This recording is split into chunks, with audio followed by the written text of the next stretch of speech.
Welcome to my channel, Joylyn JB. So, ayan guys, dito tayo sa food and beverage. So, ayan, meron akong watermelon. Ayan. Ito naman yung breakfast ko. So, nag-healthy diet ako guys. Banana, avocado, tapos konting bread lang, nuts. Ayan. Tapos dinner. Usually, ito yung mga niluluto ko for dinner. Beef, tofu, at saka egg. Ayan. Yung soup naman guys, ayan, ito yung beef din na hinaluan ko ng vegetables katulad ng carrots, potatoes, kamatis at saka onion. Yung beef na yan, yun yung mga, alam nyo po yun guys, yung para mga ugat-ugat na, ayan, mga ugat-ugat ng beef, tenderloin. So ayan, napakasarap, malasang malasa ang niluluto. Ayan, wag nyong itapon kasi masarap yan siya gawing soup. Ayan, napaka nanam ang lasa nito. So, ayan. At saka mabango. O, ayan. Ipagmimix lang lahat yan, guys.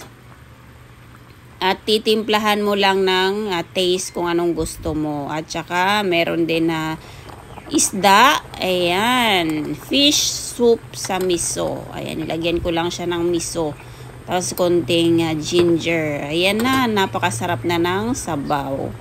So, ito naman yung mga beverage na lagi kong iniinom o ginagawa.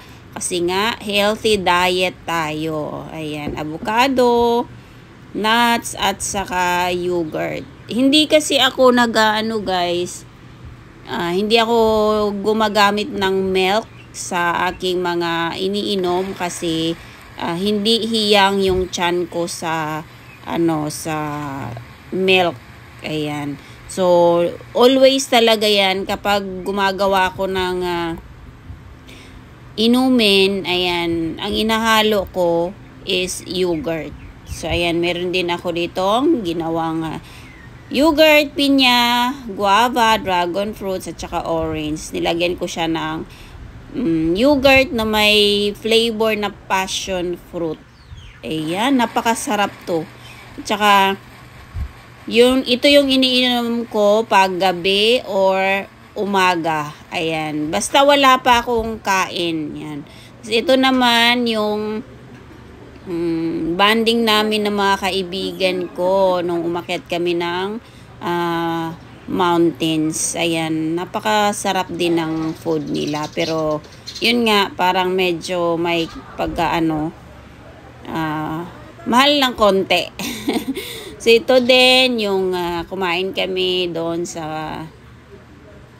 burger. Ayan. So, lagi tayong gulay. Gulay is life. So, ayan, ito ay breakfast ko. Fresh na ampalaya, pinya, bayabas, tsaka konting bread at pork. Ayan.